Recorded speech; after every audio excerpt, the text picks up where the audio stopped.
শোন একটা কথা বলি, মানুষকে নিয়ে মরে লাভ নেই।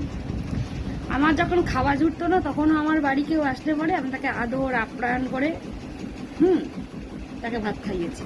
যখন আমার খাওয়া জুটতো না আমি নিজে না খেয়েও মানুষকে খাইয়েছি।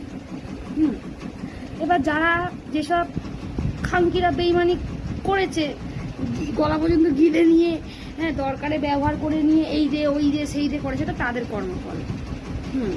আমি কর্মফল ভালো করেছি বলেই আমি ভালো আছি, যথেষ্ট। হ্যাঁ, আমি ভালো আছি। আমার একটু টাকা কম থাকতে পারে, কিন্তু আমি সত্যি ভালো আছি।